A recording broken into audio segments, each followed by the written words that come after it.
বামেদের সঙ্গে বড়সড় নেক্সাস বাংলাদেশের ভায়া বাংলাদেশ ঢুকছে ফান্ড। শুধু তাই নয়, দিল্লি থেকে শুরু করে কলকাতা বিভিন্ন জায়গাতে বাংলাদেশ এবং মধ্যপ্রাচ্য থেকে আসছে খাবার, কোটি কোটির ইনভেস্টমেন্ট হচ্ছে সেখানে। আমেরিকা থেকেও আসছে খাবার, কোটি কোটির ইনভেস্টমেন্ট হচ্ছে এবং এর জন্য এই লাইজেনিং এর কাজ বোধহয় বামেরাই করছে, কারণ ভায়া বাংলাদেশ খুব অনায়াসে এখানে ফান্ড চলে আসছে।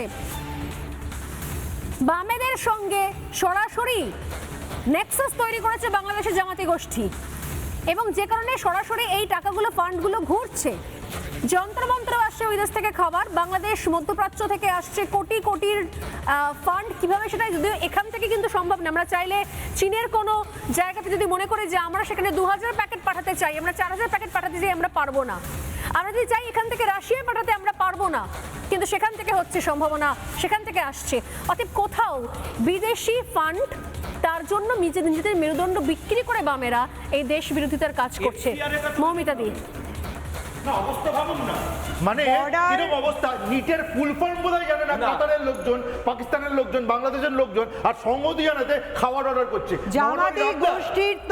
জামাতি গোষ্ঠীর তো কষ্ট হবে, বুকে ব্যথা লাগবে, বর্ডার সিল হচ্ছে। মানে একটা করে আন্দোলন হবে, কিছু ফান্ড পকেটে ঢুকবে, মানে এইভাবেই রুটি রুচি চলে, আমি বুঝতে পারছি না। রুটি রুচি কি, একটা কথাই আছে না, পাকিস্তানের কোনো ইন্ডাস্ট্রি নেই, কোনো কিছু এডুকেশন নেই, কিছু নেই।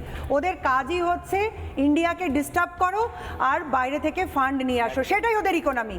তো বামেদের এটাই হচ্ছে ইকোনমি, যে কিভাবে হচ্ছে ভারতীয় জনতা পার্টির সরকার, আজকে ডাবল ইঞ্জিনের সরকার, আজকে পশ্চিমবঙ্গের মানুষ উন্নতির মুখ দেখেছে, মেয়েরা এখানকার সেফটি সিকিউরিটি পেয়েছে, পুলিশের ভূমিকা দেখছে। বারুইপুরের ঘটনা প্রমাণ করে দিয়েছে যে একটা ঘটনা হলে কিভাবে পুলিশ সেখানে গিয়ে অ্যাকশন নিতে পারে, সরকারের কি অ্যাকশন হতে পারে। আজকে তাদের সেগুলো সহ্য হচ্ছে না। পশ্চিমবঙ্গ এগিয়ে যাচ্ছে, সহ্য হচ্ছে না। পশ্চিমবঙ্গের উন্নয়ন হচ্ছে, সহ্য হচ্ছে না। পশ্চিমবঙ্গে ডাবল ইঞ্জিনের সরকারের শিল্প আসছে, সহ্য হচ্ছে না।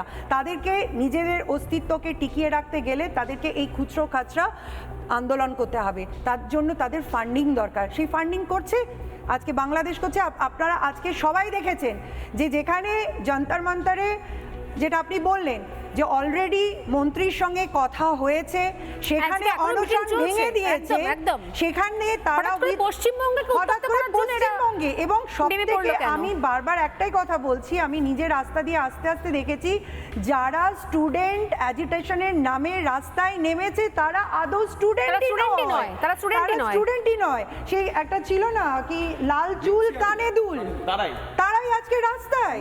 তারা বলছে আজাদি, কাশ্মীরের আজাদি, কিসের আজাদি চাইছে তারা?